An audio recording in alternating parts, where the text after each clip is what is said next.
welcome back to another fabulous episode of the podcast, the Oscar nominees podcast.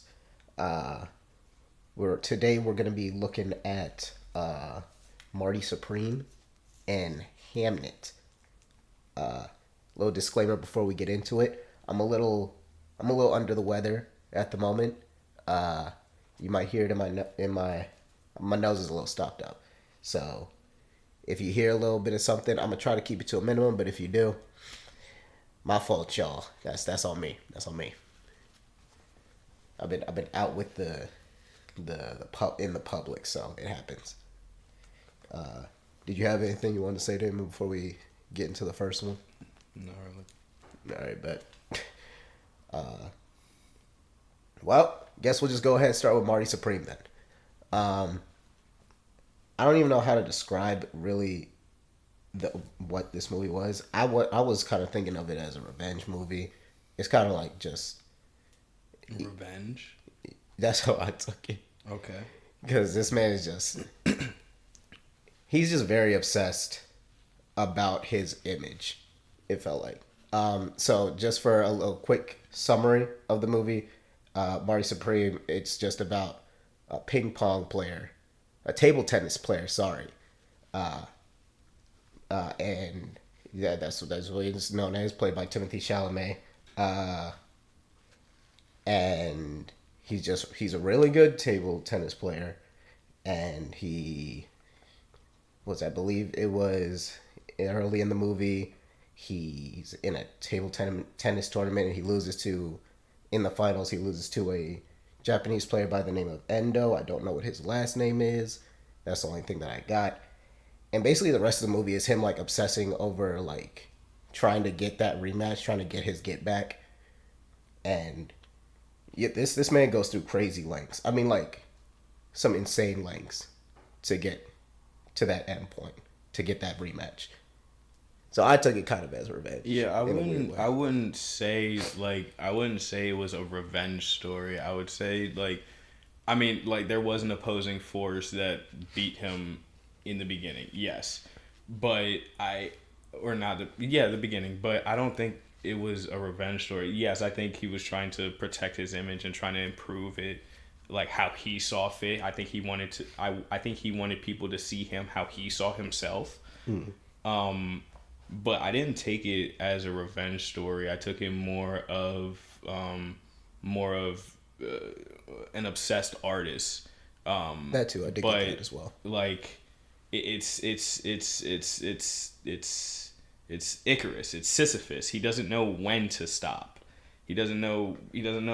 All right, if I keep going, what is the end point? Like what am I about to like? What's the end? Like goal? What's the end? Like I'm gonna win, and that's literally his plan. His plan is I'm gonna get to the finals. I'm gonna win, and I'm gonna be the best. And it's like, okay, what are you gonna do after that? Didn't plan on that. What happens if you fail? That doesn't even cross my mind. Mind you, at the end of this movie, when he beats Endo, it's still 1-1. Yeah, like so he doesn't fucking win. He literally doesn't win, and then. So like the whole thing is like even if it is like a revenge story, he doesn't get his revenge because in order to get his revenge, he has to be in the championship. He has to beat Endo in the championship. He beat Endo at an event for pens. Yeah, no, he did. But I mean, you saw it meant it meant a lot to him to even get there. And personally, I think Endo let him win. Yeah. Like I personally think Endo let him win. Because like, I mean, I don't know. The composure of everyone, and then how it was in my mind. Endo is all about respect. Yeah, I was about to say he's a very composed. I mean, he's the silent killer. Yeah, that was his nickname throughout the movie. Like that was my nickname for him. Shit. Because he had the quiet ping pong pal, but they didn't call him like silent killer or anything. They called him something. They called him something, but it was something along those lines. But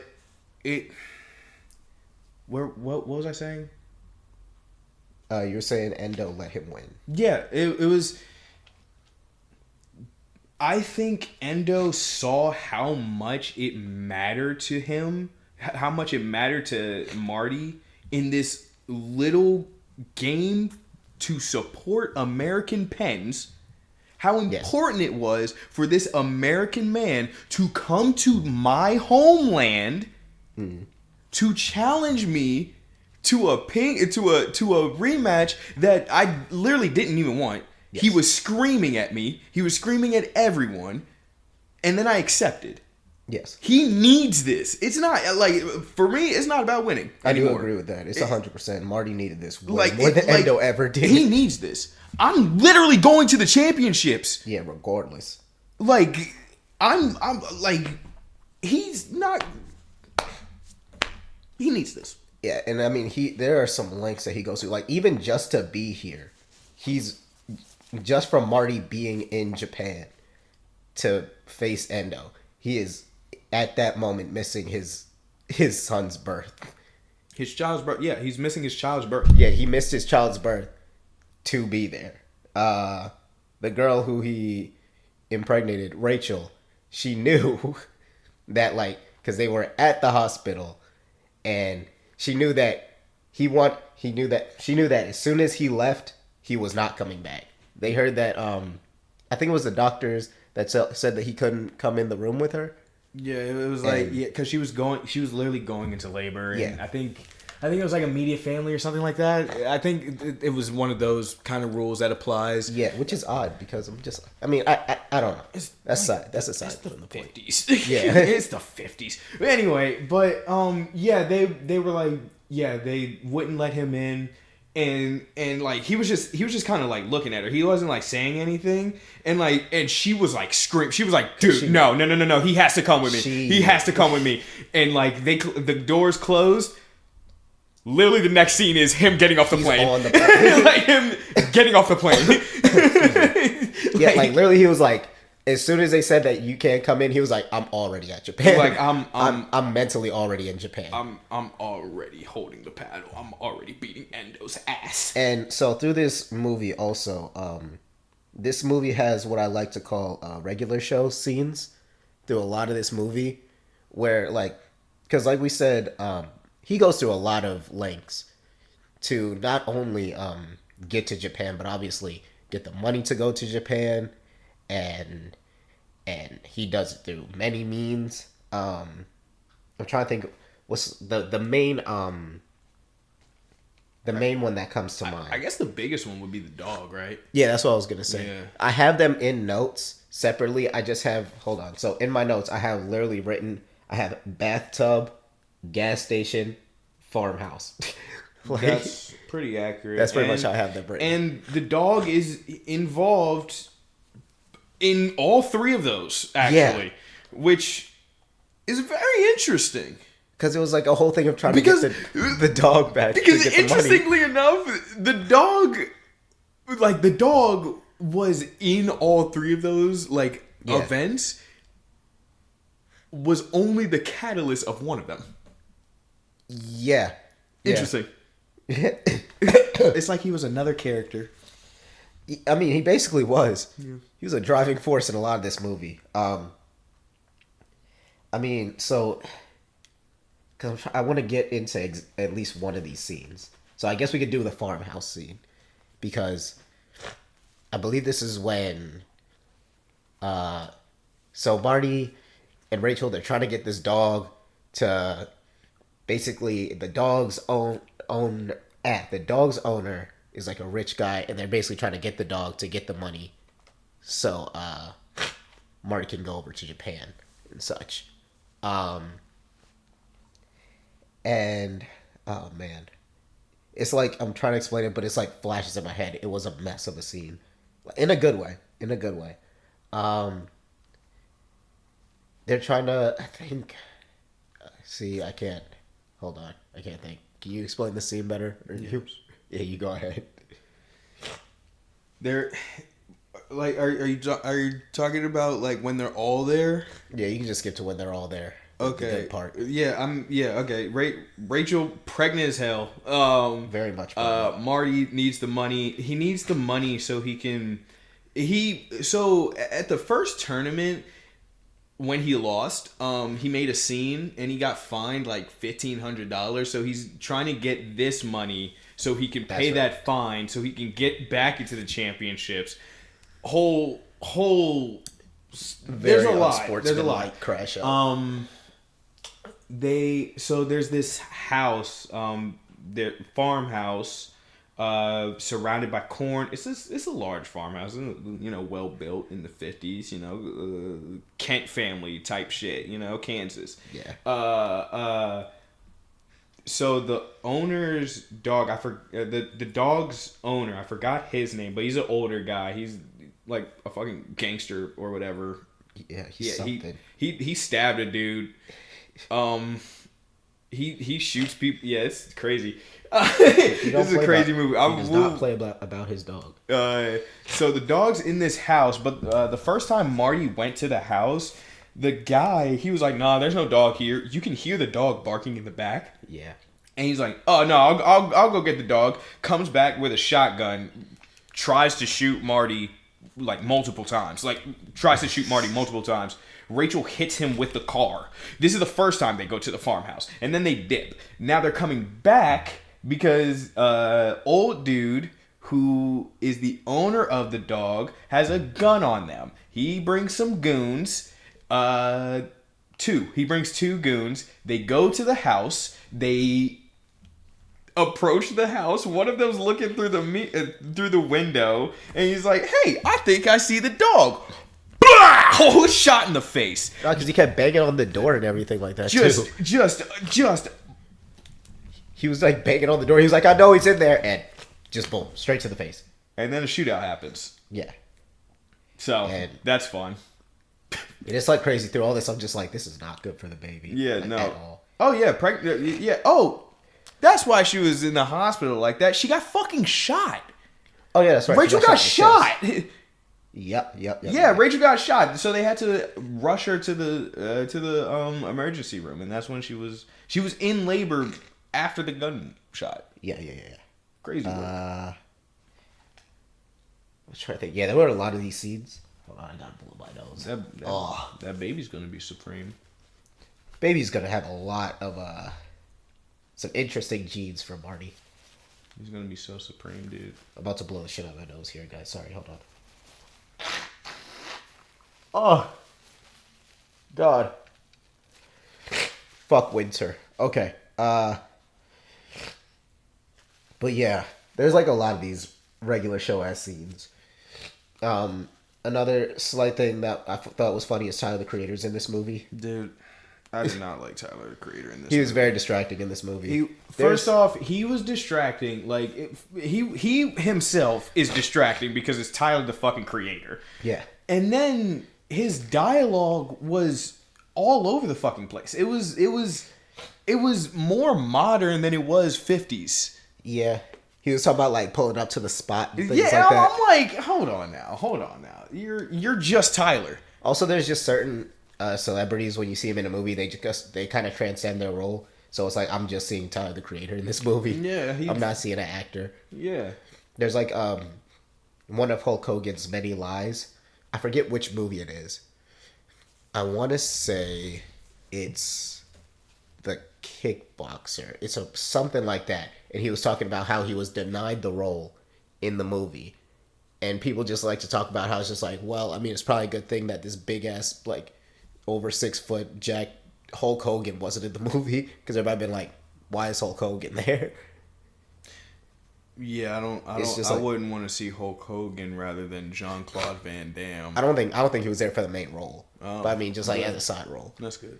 But it might not have been The Kickboxer, but regardless, whatever the movie was, it's just like there's just some celebrity roles where it's just like this is just distracting. I'm only seeing this person, and I got a lot of that with Tyler, the Creator. It was just really random. Also, speaking of little appearances, the Golden Voice guy made a spot in this movie. Yeah, that was cool to see him. If I don't know when that video came into the social sphere. It was there for a little bit, but the that video that was going around on YouTube for a while of the the homeless guy with the golden voice, and he sounded like a. It had to have been early because It was wasn't he early. on? Not he wasn't on Ellen, but wasn't the video on Ellen? Probably. And That Ellen seems like something ended that a Ellen little would bit do. ago. Yeah. Sounds like something Ellen would talk about. But he was in this movie. That was surprising to see him just out of nowhere. And it's crazy because like you can recognize him like immediately. Yeah, it was just like, oh, hey, That guy. man doing good for himself. Look at him in an Oscar-nominated movie. Good for him. Good for him indeed. I'm trying to think if there's anything else of note that I want to talk about. I guess there's the little relationship that Marty also had in his little endeavors with I don't have Gwyneth Paltrow's Kay. character's name. Kay? Okay. Kay. Okay, stop. Who is the wife of The pen guy. The pen guy who Marty's trying to like. I wouldn't say get in his good graces, but he's trying to like get him to like, bro, send me to Japan. Well, cause he so pen guy was like, I got a great opportunity for you, dude. You could play for me. We could go around the world. You doing like all this like crazy stuff because you be doing crazy trick shots. And he's like, I'm not trying to be a fucking Harlem He Globetrotter. didn't want to do the job. But then, like, he started fucking around. Marty started, like, you know, doing Marty shit and got in bad graces with a lot of people in a lot of organizations. And then he tried to, like, keep coming up to him and be like, hey, remember that offer you, like, gave me a couple months ago? I thought about it. I'm good now. We could do it. We should totally do it. And dude was like, bro, I'm not worried about you anymore. Like, Like, he was like, I moved on, gang. You said no. I did my own thing. when he like finessed him at the car, that was hilarious. Oh my Like, god! 'cause, Yeah, no, that was funny as fuck. like pen dude, he's in the car, and like Marty's like trying to talk to him through the window, and like the dude's just like, you know what? Come on, come around the car. Get in the car. Marty goes around the car and he goes to get in. And they pull off. He just starts to pull off. He gets like halfway. He's like at the trunk, and he's just like drive, Which is a play too. and he fucking drives, and I'm like, damn. That's a crazy play because he's got nothing to hold on to. He can't grab you. can't just handle. like you can't But you gonna grab the bumper.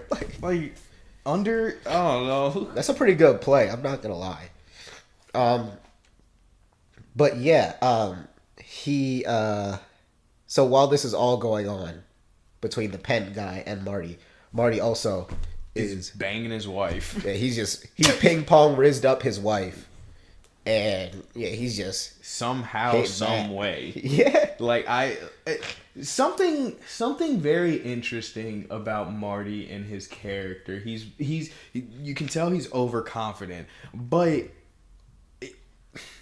it's weird because he kind of knows how to get out of situations by getting into bigger situations. Yeah, he's like you said, he's like a head ass dickhead, but like somehow it's charming. It's like wow, like I really don't want to I don't want to interact with you, but you kind of playing in these people's faces, and it's kind of funny, and it works out for him it's like, in a lot damn, of these cases. you doing it. I mean, to be fair, this whole movie, even though like all this bullshit, it worked out for him, And he got what he wanted, really. And I kind of hate that. I don't know. I don't know. I don't think it was that he got what he wanted. Like I don't like cause like that win, like after he won, like you could see like even in his smile, he was just like even bro, pen guy, he was like, what's gonna happen after you win? You're never gonna be happy. Yeah. And the thing is, he wasn't like, you could see like when his smile like was fading after the win, he wasn't happy in that moment. But it was when he saw his child. It felt like everything kind of slowed down for him. And he was like, oh shit. Yeah. Oh, Like, this is what I've been this missing. is like life. This is this right here. Yeah. Like I've been fucking around. So I don't think it was like he like won, quote unquote. But like Oh yeah, no, I don't think he won. He like, I don't know. Because I will say, throughout that entire movie, I didn't want to see him win. Yeah. And when he did see his child, I felt a little bit for him. But then I remembered the entire movie. And I was like, I don't know about this one. Yeah, no, I mean, because when I say that he got what he wanted, because like this whole movie was him like, I need that win back. I need my get back. And not only do I need my get back, I need to do it in front of his people.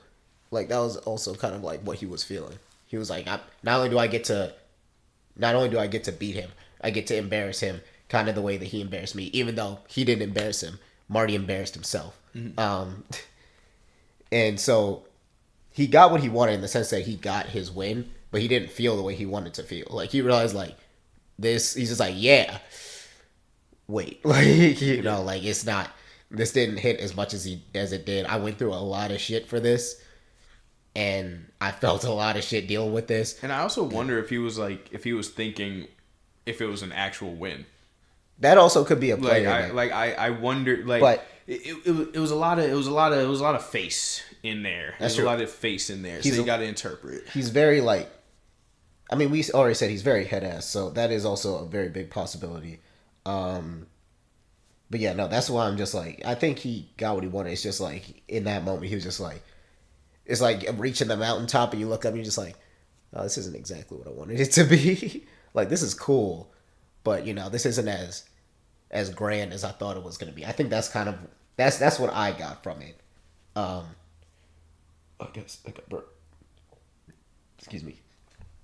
Yeah, that's kind of how I was feeling in the moment. I don't really have a whole lot else to say on old Marty. I guess we could get into final thoughts unless you have something else before we get into some of that goodness.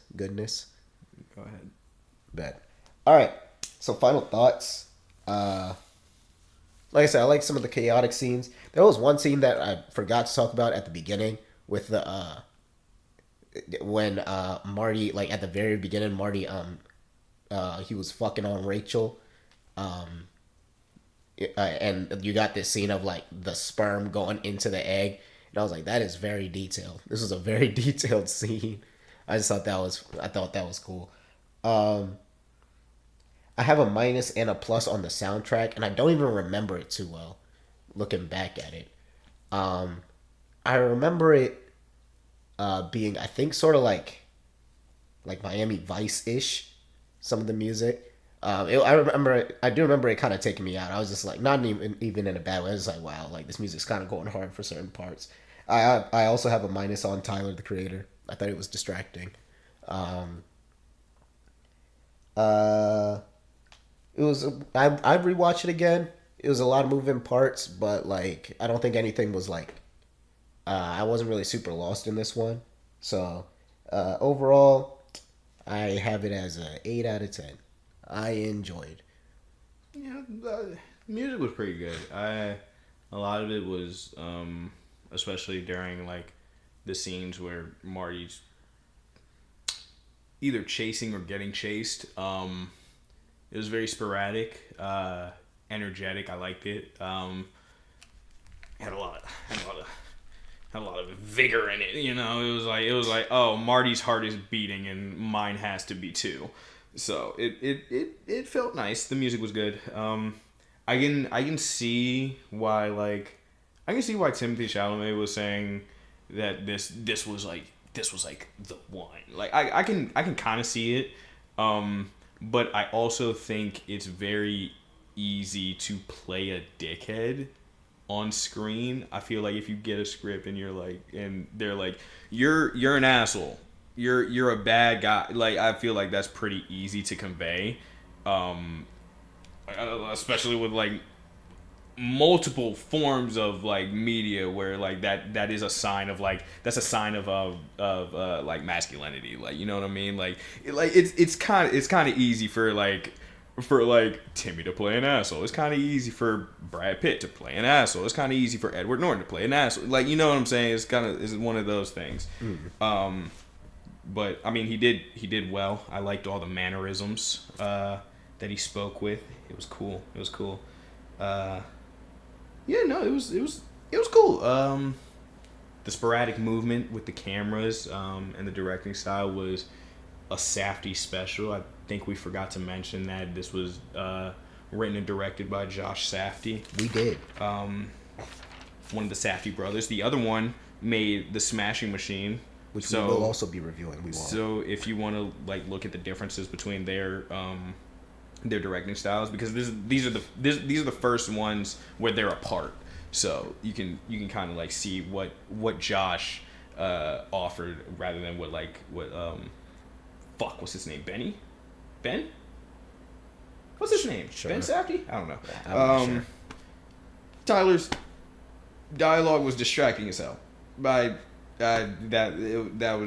was just distracting as hell. But yeah, the ending kind of gave me mixed feelings because there were moments where I didn't want this man to necessarily win, but seeing him like finally slow down was kind of like it wasn't exactly redeemable, but I saw it. I could see the moment where he's starting to change, and I'm happy for that. I'm happy for you, King. I guess. So, I thought it was pretty good. I gave it a 7. It was a good movie. I'd rewatch it, but I feel like me personally, that's something that I would have in the background. Mm-hmm. That's a wild movie to have. I mean, I can see it. I like wild movies. I mean, my comfort movie's The Lighthouse. So I mean, yeah, but I can see the so the reasoning. If that gives anyone any insight of what I like, there it is. But yeah, it was a cool little movie. The sperm scene. I thought that was really cool. The movie was a full cycle. It started with the conception, and it ended with the birth of Marty's child. It all happened in 9 months. The movie happened in 9 months. That's a good time.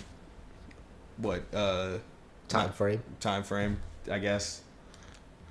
Yeah. Little thing. What did you were saying? Timothy Chalamet said this was the one. What do you know what he meant by that? He was saying this was like his like best one. This was his best role yet. Yeah, he was like this is like the one that I feel most confident about. Sure. And I was like, I guess, yeah.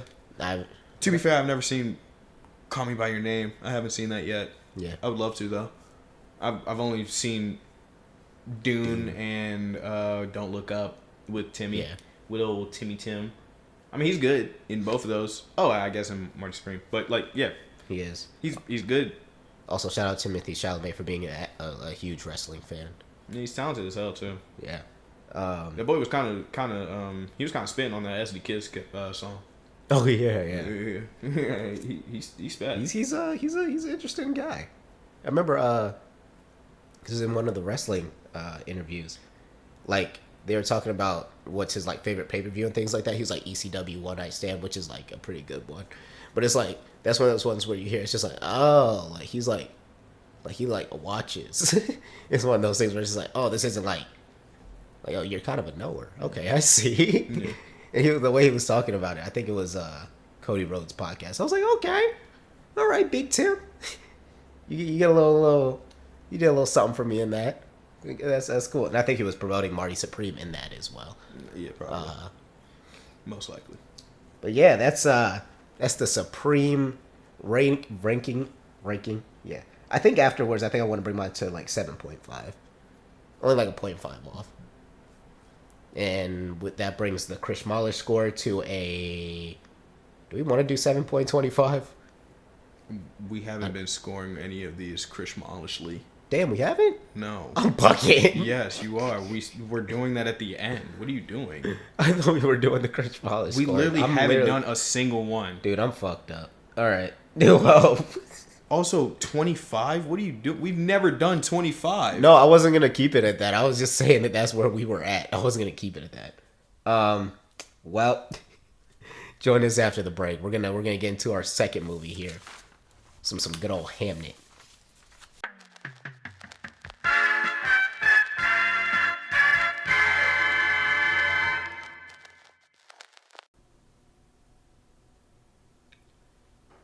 To Krish or not to Krish, that is demolish. Yeah. That is Demolish. And this is Hamnet. And I forgot that this was what it was. I'm not gonna lie. All right. What? Alright, good old Hamnet. So this one's about I guess you could say the origin of how Hamlet was made, but following Agnes more so, who's the wife of William Shakespeare. I'm not gonna lie, I didn't get a whole lot from this movie. This felt like a one scene movie for me. Okay. There's a lot of I'm gonna have trouble talking about this movie because I'm not gonna lie, my mind was wandering during this movie. This movie did not keep my attention too well. This has something that I personally can't stand in movies, which is whisper talking. And there's a lot of whisper talking in this movie. So during those moments, and usually the thing with those types of movies is usually there's like whisper talking, and then there's like a scene to like grab your attention and make sure like, hey, pay attention. I didn't get that a whole lot in this one, so like I found myself wondering because this is a dialogue heavy movie, and I wasn't that interested in a lot of the dialogue here. I did my best to lock in. I really did, you guys. But yeah, this wasn't too much for me. Even though I can definitely see this being for certain people. How did you feel about it? I thought it was great. Yeah, see. I thought it was great. Written and directed by Chloe Zhao. Yes. Who I don't know if anybody knows or remembers, but I do. This is the same person who did the Eternals. This is the same person who did the Eternals, and I think not gonna lie, I think her talents were wasted on Eternals. Yeah, I wonder why. I think her talents were very much wasted on Eternals. Eternals was a death sentence for anyone. This was yeah, no, I enjoyed it. I really did. The cinematography was beautiful. Yeah, no, it was a great looking movie. The sound design was beautiful. I'm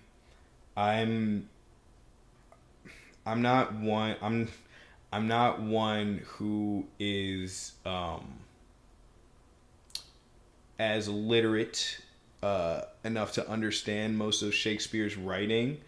So like a lot of, well, of course, a lot of the dialogue was very Shakespearean, but it helped me. Seeing it visually helped me with some of the dialogue. That is true. Especially with when I was remembering reading Hamlet, like seeing it. Like honestly, I feel like if I watched like a play of Hamlet, I would enjoy it more than reading it. But seeing it visually, like watching him write it, watching that scene get played out, I was like, oh, this is kind of pressure. I like this. Yeah, I do agree. It was very good visuals. I thought being able to, I could tell like if you go back and watch this movie after watching it the first time, you can see what's going on in the movie basically like purely off of what Agnes is wearing, and I thought that was really cool because she's wearing red most of the movie. Mm-hmm. And like through key scenes, like I believe when she's giving birth, she's wearing white. After the death of Hamlet, she's wearing like brown, like everyone else in the movie. I thought that was very nice. because she stands out throughout most of the movie because she's like the only red thing, pretty much in this whole movie. There were some nice scenes. I remember when William's leaving the house and Hamnet's on the other side, and they're both kind of backing away, saying bye. Corner. Yeah, and the corner's in the center of the shot. There's nice scenes like that, which I thought were good. I said earlier that I think this is a one-scene movie. This is a one-scene movie for me. The scenes of Judas' sickness to Hamnet's death, I enjoyed. That was the part that I enjoyed the most.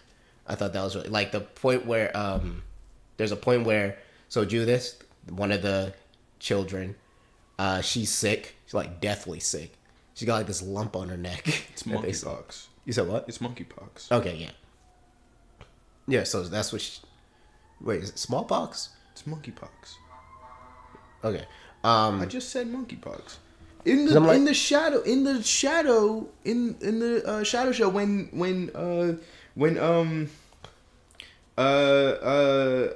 William's walking through the streets of London, like you can see plague doctors knocking on the door, like boarding up doors and stuff like that, picking up bodies. And there's a shadow puppet show. It's literally monkey, man. They interact. Monkey itches. He touch man. Man go back to the ladies. And then he hug on the ladies. And then the ladies start itching. And then death come. And then they turn into angels. Itching and burning. But yeah, so that's what Judas got. And so Judas like in her bed, and she's like, Judas? Huh? Did you say Judas? No, I said Judith. It's just I'm fucked up. But yeah, she's in the bed. And what is it? I lost my train of thought. Hamnet, who's like throughout the scenes that we get with him and his dad William, you can see he's very like, I want to protect the family. I want to be brave.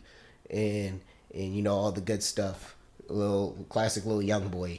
And so he's basically like, I don't know if he knows he's doing it on purpose, but he's basically like bargaining with death. He's basically saying like,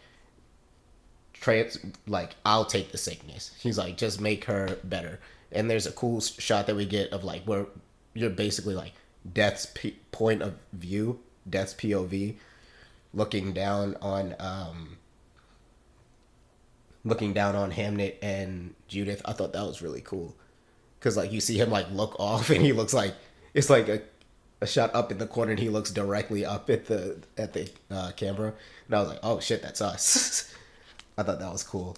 And yeah, like the next morning they wake up and like Judith's fine, and Hamnet's like fucked. And I enjoyed that little scene. I thought that was cool. And that was really the highlight for me. I wish I had more to say on some of this movie, but I just wasn't really feeling it.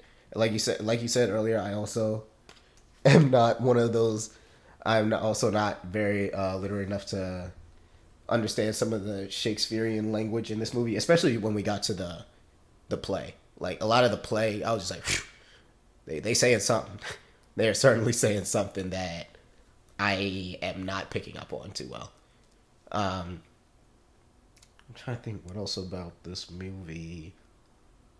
I made a little thing here because I thought it was funny that how Agnes was watching the play, because at first she was not feeling the play. She was like yelling. She was like, I don't remember what she was yelling about.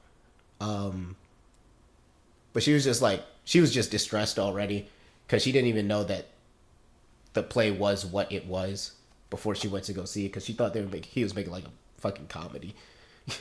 And he goes to see it and realizes that it's about like her son and everything like that. Excuse me. And at first she wasn't feeling it. She's like yelling. She's like, and everything like that. She's trying to push and shove her way up to the front. And I just made the comment. Wrote down here. I was like, the way she's watching this movie is kind of how I felt watching. I mean, the way she's watching this play is kind of the way I felt watching this movie. Because like at first I really wasn't feeling it, but then like the more I got into it, I kind of settled into it a little bit more. But yeah, that's really all I got for as far as how I felt throughout most of this movie. I thought it was pretty cool. a lot of the cinematography was like so good. Look, actually, no, like all of the cinematography was good. Yeah, that did the heavy lifting for me. There were a lot of long panning shots. There were a lot of long takes, and I'm a sucker for long takes. I'm a sucker for long shots, dude. Like if you keep that camera rolling and let the scene play, dude, I'm in love with that. And there were a lot of like framing choices that I thought were good. Like it was the scene where it's the second time William goes up to Agnes in the forest, and he's like telling her the story of Orpheus. Mm-hmm. And it's like while he's telling the story, like you can see like the back of Agnes's head, and like William like in the he's kind of like far away, but as like he's telling the story, he's getting a little closer, and like as he's like speaking like that, like there's this absence of music, and then this harp starts playing at like as he's telling the story, as he's getting closer, and like as he's telling the story, as he is like expressing how he feels about it, how like he's actually expressing how he feels about Agnes, and with that he's physically and emotionally getting closer with her as the harp is playing. Yes. And I thought that was beautiful. And then it was the first labor scene with her in the forest. It was that top down view of like all the green and her in the red, like straight in the middle, like her giving birth. Mm. Once again, an absence of music. All you hear is the wind. All you hear is nature. And her grunting. And I mean, yes, but it's that kind of stuff where I'm like, this is like you're this is like film. This is like this isn't a movie anymore. This is film. Mm-hmm. Like it was good, and the Hamlet scene was phenomenal. It was great, and it was a nice little moment when she was like, she saw William as the ghost of Hamlet's father. Yeah. And like he's walking off, and like he stops, and she's kind of like whispering like, look at me, and like she's like, look at me, and I don't know if he hears it, but I think he feels it more than anything. He turns. And like he delivers that line. He delivers that dialogue, and it's like, damn. Yeah, he's got a little bit extra on it. Like, he got some stank on that one. Yeah. All right, bro. And yeah, no, I liked the multiple parallels. Like we saw a scene of them switching of Hamnet and Judith, quote unquote, switching places before, like, to trick their mother, and they used that same trick to trick Death, mm-hmm. which was very cool. That's true. I didn't pick up on that, but yeah. Yeah, that was the first thing I thought. Like as soon as like, and I wrote a note. As soon as he got in the bed, like, and he started talking to her, he was like, we're like, just like he was saying he won't know which one of us is which. He won't know that you're Judith, and like shit like that. And I was like, he's trying to literally switch places. Yeah. And he fucking did. He did. And he fucking did. And I thought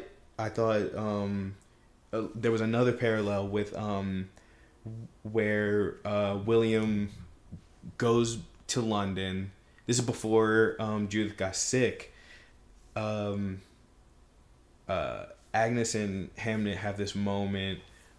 So Agnes is the daughter of a forest witch, apparently. This is allegedly. But like it witchcraft, like nature, the herbs and things like that. You know the whole She's deal. A free thinking woman. She's a witch, okay, guys. It's the fucking 1600s, you know what I'm saying? Like, it's crazy out there. But she does do this thing where she kind of sees into people. She kind of sees their future.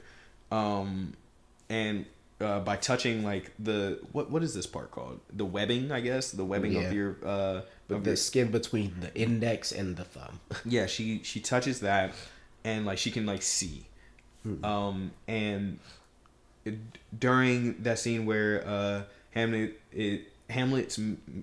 is missing his father, she goes over to him, starts comforting him, and touches him in the webbing, and he's like, "What do you see?" And she says, "I see you on stage working with your father." Mm-hmm. And at the end, when the play is over, it's that scene. It's like, because when Hamlet dies, like it kind of gives you a visual of like his afterlife, or like where he is currently, and you don't know where it is. It kind of looks it looks fabricated. Right, it looks fake. And at the end of the movie, when everything's said and done, the play is over, you see little Hamnet on stage, and you see the trees, you see the lighting, you see the flooring, and you're like, oh shit, this is where he was. Yeah, as soon as they like showed the background, I was like, oh, that's where he was. Yeah, and you see Agnes looking at Hamnet looking at Agnes, and like they have their moment, and he walks off. He walks off to his afterlife. And I thought it was a beautiful way for her to say goodbye to her son, and for William to say goodbye for his son. In the way of Hamlet. I thought that was really good. I thought that was really well done. That and like it enhanced the play for the spectators just that much more, because like that grief is felt by the whole the entire crowd. Like because at first, like the actor who's playing Hamnet, he's like dying in like this really long drawn out scene, and he reaches out his hand. And Agnes, who made her way up to the front of the front of the crowd, she like reaches out and like grabs his hand. Yeah. And like everyone starts reaching out. That was definitely a moment of like monkey see, monkey do. Yeah. But like you could tell like even before that, everyone was like, because I was gonna say people were in it. You stopped for a Shakespeare show. You see that you see that flag drop. You stop for a Shakespeare show. They were cheering. They were booing. Even before that scene where like they were reaching their hand out, like you could tell that everyone was feeling for who they knew as Hamlet. Yeah. But Agnes and William knew as Hamlet. It's that real grief being able to enhance the play for them. Yeah. No, and they didn't even know it. I thought yeah, and that's another plus that I had for it. Like I enjoyed seeing William put literally his life in all of his work. Like he met Agnes like 2 times. They were hanging out doing what they were doing. He wrote Romeo and Juliet, and then he was like, I want to be with you. I'm gonna ask. I don't care. Like, our parents aren't gonna approve, but I want to be with you. We're gonna figure it out. Like that. That's fire. That's fire, bruh. And then while like he's doing, while he's like rehearsing for his other play, like you can see him like he's getting aggravated with the other actor who's not delivering the line how he wants it, and he doesn't deliver a line. He literally just spills his fucking heart out. Like he's telling these people, like, this is how it is. Right. And then not this is how the line is. This is how I am. And then that next scene is him above the water, giving off to be or not to be. Yeah. That is the question. The line. He does the Shakespeare line. He does the line, and it's very good. Oh, right. I wanted to talk about the second labor scene. The contrast between the first one and the second one. The first one, full of color, green, red. You had the air, you had the atmosphere, you had like nature everywhere. And then the second one is so congested. It's so muted. There's people. Like there are people there. We're hearing music. We're hearing screaming. We're hearing like everyone else yelling at her while she's, you know, giving birth. And like it's a combination of like the colors, the music, like the lack of empty space, and then the birth of 2 children. Dude, that's confined as hell. I also thought that was really cool. I also forgot to mention the one thing that I picked up on was how Agnes like disconnected from nature throughout the movie. Yeah, because she was very. I mean, like you said, they were considering her like a daughter of like a witch of the forest, I think it was, and she like had a hawk, and everything like that. She was always outside, and like towards the end of the movie, the hawk dies. And I remember there was a small moment early in the movie. They see like a beehive that's like by the house and everything like that, and like a bee like lands on her or something like that, and she kind of like just observes it and it just like flies off, or she just kind of like moves it off. I think I know. Yeah. And then like later, I think this was after Hamnet's death. Yeah. I think she's talking to Judith, or she's talking to one of her children in the in like the garden area of their house, and like you hear a buzz, and she just goes like. No, she didn't smack. She didn't smack her. She like swatted it away. She didn't smack it. Oh yeah, I even have it here. She swatted it, but yeah, like you can see, like she's just like she's over this shit. It wasn't. Yeah, it was.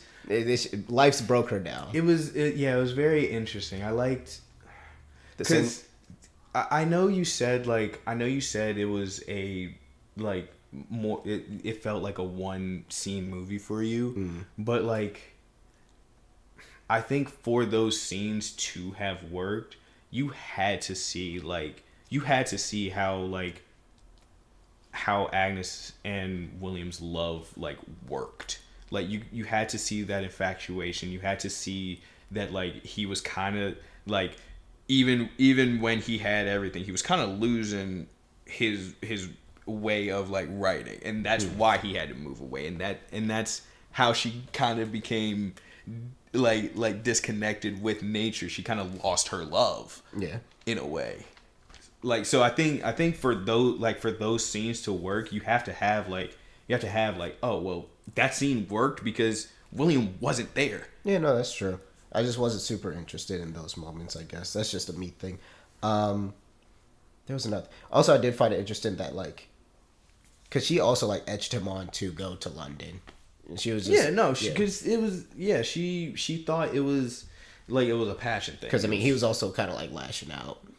Yeah, I mean, like a little bit, like not towards her, but like it was towards like, was that his father or who was? Well, his father beat him, so yeah. But I mean, like I'm not saying it wasn't justified, but it was just like he yelled directly in his ear. I mean, yeah, like he jacked him up against the wall. And when I say like he yelled in his ear, like I mean like he was like lips to ear.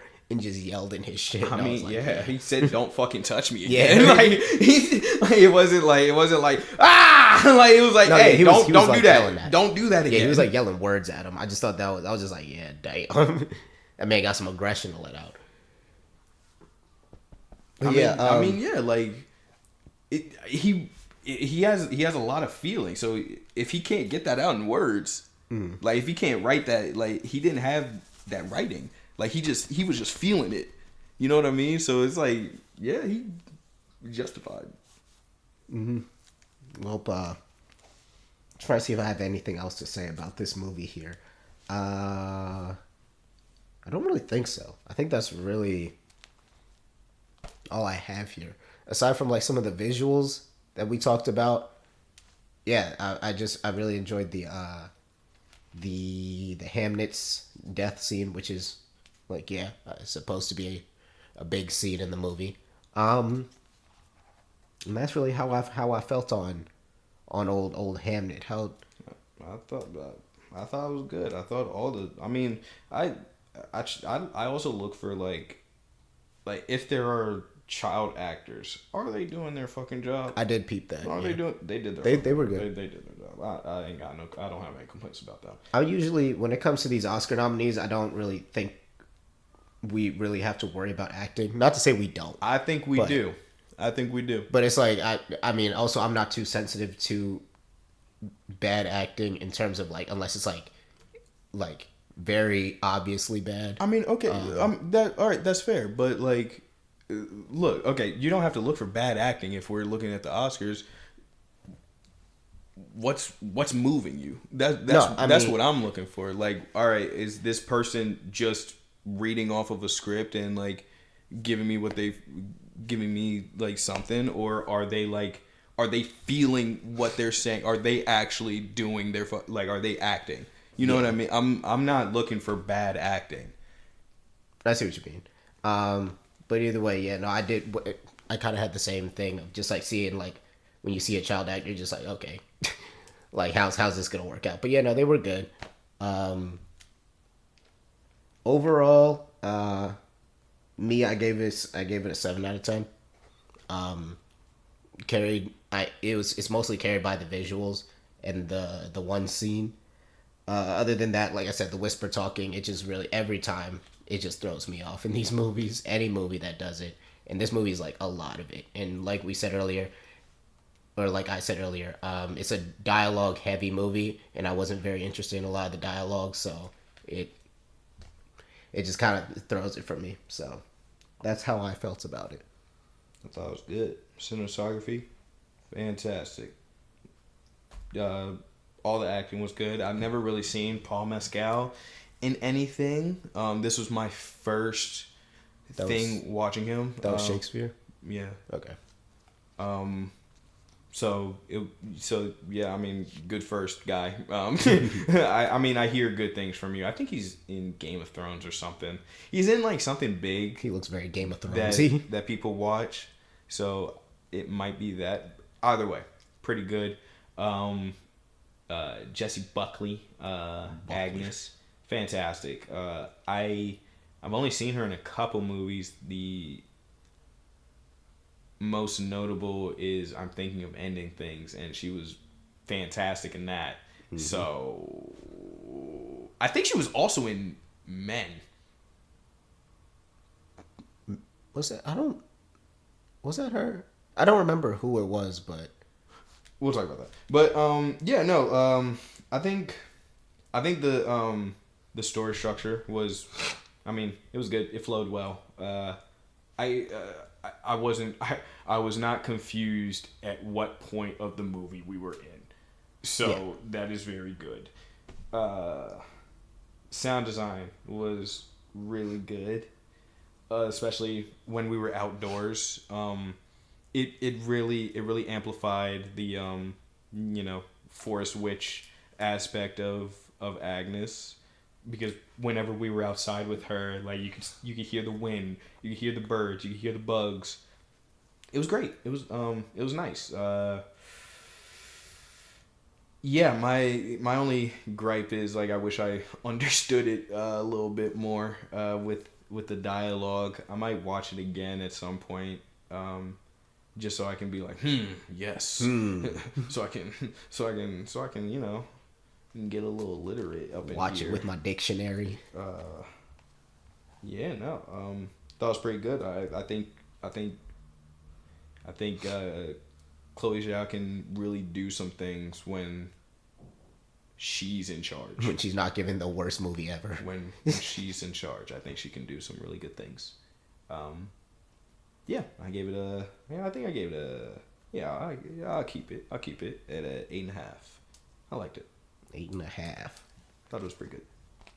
Because I'm not gonna lie, when I went to go rate it, I was like, "There's no way I can put it lower." There was like, "There's no way I want to make sure, that it's above F1." I was like, "There's no way I can make it," because I was like, "How am I feeling about this?" Like at first, I was like, I was really debating on like 7.5, maybe.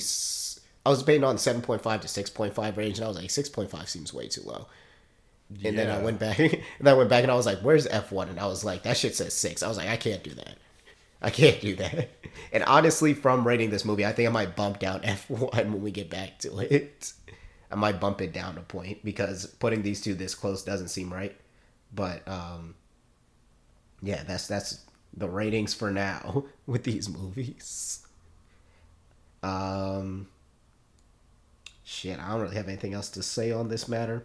So, thank you all once again for tuning in to another Chrishmolish meeting. We gonna be back and have the next two movies. We will see you guys then. Be sure to like, comment, subscribe. Yeah, do you have anything to say to the wonderful people before we peace out this month?